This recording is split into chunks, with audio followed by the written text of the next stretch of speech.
Hi there. There'll always be a new camera being released somewhere. This is the story of how I came to buy the Canon M50 2.5 years ago and why I still love it. A number of cameras have been released this week. We've got the R5 and R6 from Canon, and we've got the A7 RIII from Sony. These are all really interesting cameras and really promising, but there's something the Canon M50 has that they don't.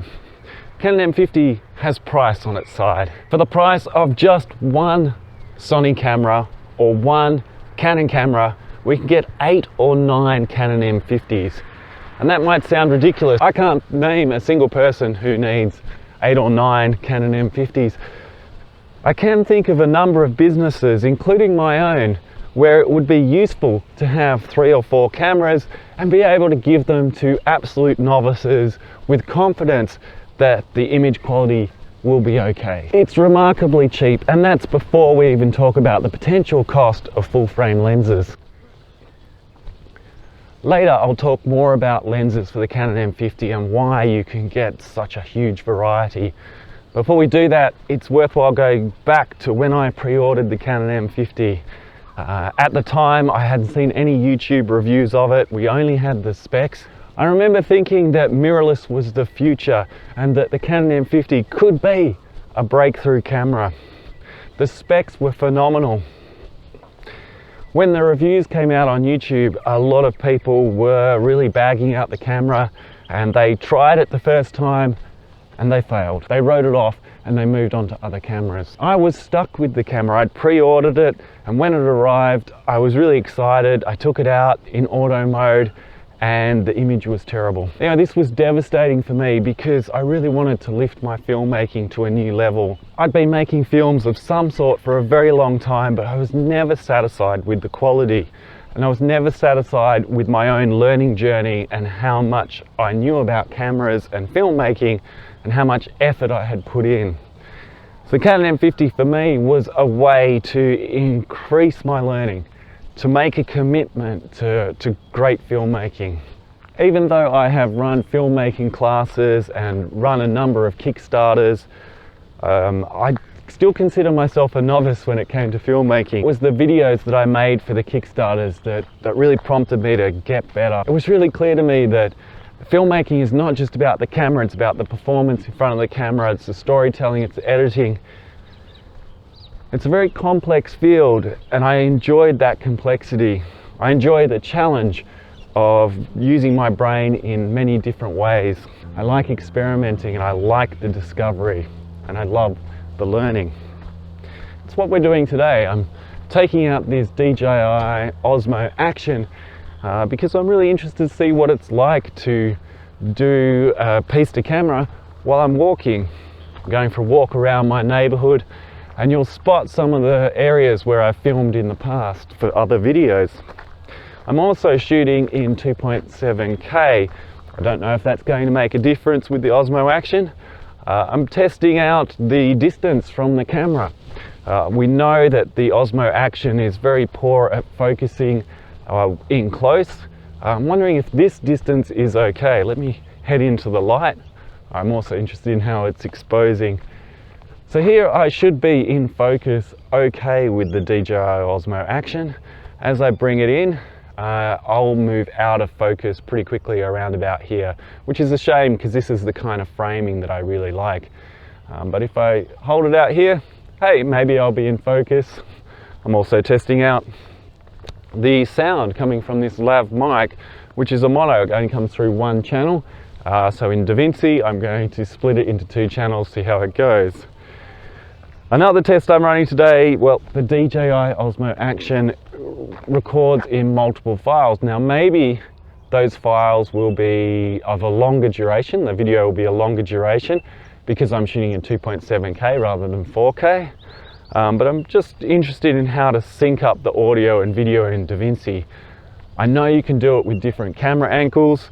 I really struggled when I did something like this a little while ago to sync it up just with audio. In fact, I had to do it manually.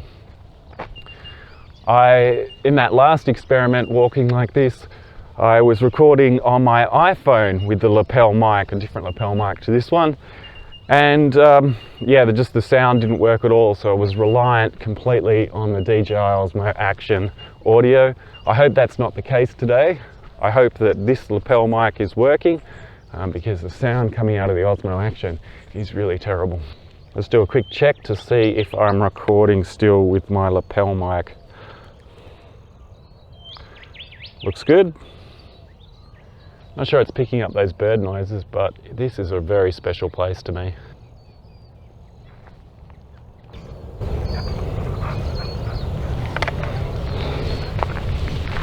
It might seem strange to do a video on the Canon M50 and shoot it on DJI OSMO. Perhaps the biggest surprise of owning this camera is just how many lenses you can adapt to the system. For the same price, you can get a point and shoot camera, but they really lack personality. And that comes from the ability to switch out the lenses. And I was surprised to find there's a whole world of lenses that open up for this camera. I remember going to a garage sale, you may call them a yard sale, and there was a whole crate of lenses just sitting there. And they were all old. I didn't know if any of them worked. I didn't know if they would work on the Canon M50. And I just pulled out $20 from my pocket and I said to the guy, I got $20, that's all I've got. What can I get from this crate for $20? He ended up giving me the entire crate. I've had family members show me old cameras they no longer use, including this Canon film camera. And what a magnificent lens. It's the only mirrorless camera I know that can take EFM lenses and also other older Canon lenses like the EFS and the EF lens selection. And on top of this, it can take really vintage lenses that have been sitting in the top of cupboards for decades. At this one point in time, a number of things came together. We've got a new mirrorless camera, a new technology. We've got older lenses, and we've got a crippling from Canon of 4K, meaning we need to manually focus if we're using 4K.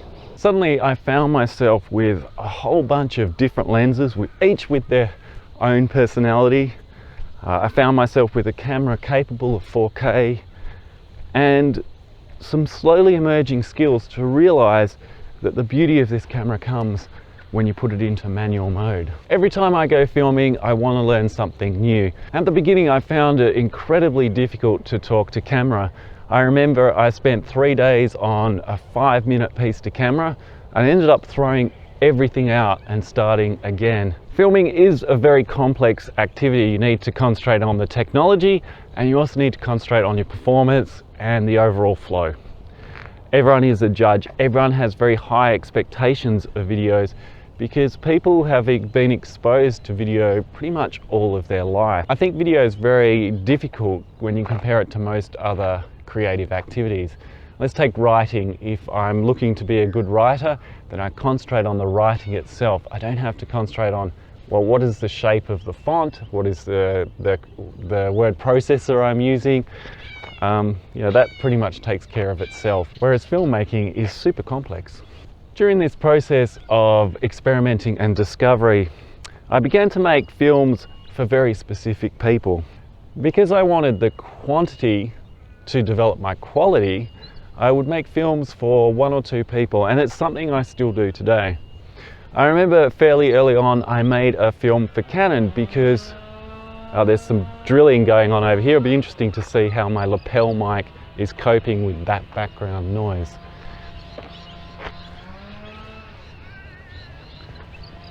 I'm just going to turn around. I'm going to turn around because that drilling is pretty intense. If I had the Canon M50, you'd be able to see right over there. Don't know what's going on. It's noisy.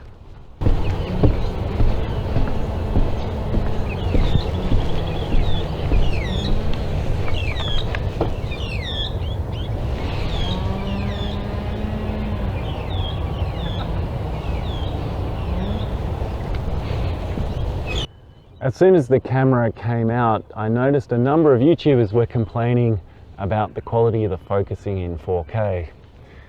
And it was strange to me that people were complaining about it as if this was normal for a company to cripple a feature. I began to ask myself, well, what if this is not normal? It's not something we would put up with in an automotive manufacturer. So let's say someone built a car and they just went, oh, sorry, the steering's a bit loose, but you know, it can still do 200 k's an hour. We wouldn't accept that. Why do we accept that from a camera company? I made a film for Canon asking this very question. I didn't post it publicly, but I logged a support call with Canon to say that their autofocus doesn't work in 4K. And this is an example of being able to experiment with filming. I tried different techniques in that film. I sent it off to Canon and I was just kind of curious, how would they respond? I thought that that video would be seen by just a couple of people within the Canon support group. I get a response, the issue would be closed. Instead, I was really surprised to find 106 views on that particular video. And that's an example of when you make a video for just a few people, but you find something in it that you can take to more people. There's a real myth that we need to reach hundreds of thousands of viewers in order to make an impact. In reality, the people in your life that are important to you, well, they're singular. They're one or two people. They're not a million. You know, that video was seen by over 100 people within Canon, so it's probable that someone in a senior position saw it. And although it didn't happen for me in this case, it could have resulted in some benefit to me. It's not why I did it. I did it for exploration and discovery. But there are other cases where I've sent one or two videos to very important, high-powered people, and they have had a significant impact on my life. Video is incredibly persuasive. I make videos for enjoyment for my friends, and I also make videos to influence people. I believe that Canon tried to cripple this camera, but did it in a way that accidentally opened up all these opportunities for me and for you. I've got a question. How many cameras in your life have you used for 2.5 years and still really loved throughout that entire time? And when we look at the cameras that are being released right now, how many of those will be valuable in 2.5 years? Canon's EOS R full-frame mirrorless camera was released a short time after the Canon M50, and it's coming up to almost 2.5 years since its release. And in this time, Canon has released the R5 and R6, which sort of suggests to me that maybe those people who bought the EOS R won't be as happy with it after 2.5 years. I flipped to HDR for a moment because I'm not moving around and I don't need the electronic stabilization. Here's an idea you might find useful. Whenever a camera is released, I ask myself, how am I going to feel about that in 2.5 years? Is it still going to be useful for my day-to-day life? And we know that new cameras will be released in the 2.5 years after this point. Am I going to be okay with that? When the R5 and the R6 were announced from Canon, I wondered if those were the cameras that will stand the test of time, that 2.5 years later, 3 years later, people will still go, yes, that was a moment in time. This is a fantastic camera. I wasn't convinced. When the A7 RIII was announced, I wondered if it would become an iconic camera. I think it will. Will I get one? Probably not, and mainly it comes down to those two things I mentioned earlier. Price. I just can't see myself spending that much money at this point in my life. As time moves on, maybe I will spend that much money, and maybe the price will drop. So those are the two options. And the second reason is personality and performance. I really love what I've achieved so far with the Canon M50. I think there's more I can explore with it. The Sony A7 RIII looks incredible. It's clearly got fantastic features, and I think you can apply personality to that camera through not so much the lens selection, but more the color profiles that you apply in post, so the LUTs that you apply to it. and also just the inherent clarity of the image. Let's get you off HDR and let's keep moving. Where does that leave the Canon M50 if in the future I'm to get the A7 III? Would I get rid of the Canon M50? I don't think so. I think I will keep it because it makes a fantastic B camera. And the other option is, it's kind of like what I spoke about earlier. I can give my Canon M50 to someone I'm working with. So we've got two cameras, so I might take the A camera, the better camera, and give them the B camera, the Canon M50. Or vice versa, I may get someone who's less experienced on the A7 III, so I can apply more of the personality through the Canon M50. I don't know, it's possible. Will I keep the Canon M50 for another 2.5 years? I am surprised it has lasted so long. I've looked at other APS-C cameras that have been announced since the Canon M50. Obviously there's some really impressive cameras like the Fuji X-T4 or some of the Sony APS-C cameras like the A6400. But I haven't been tempted to jump.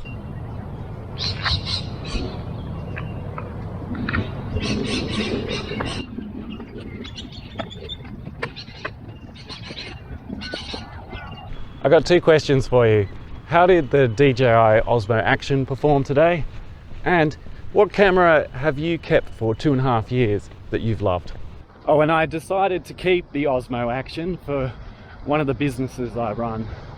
I invented a surfcraft and find it incredibly useful to be able to film myself while I surf.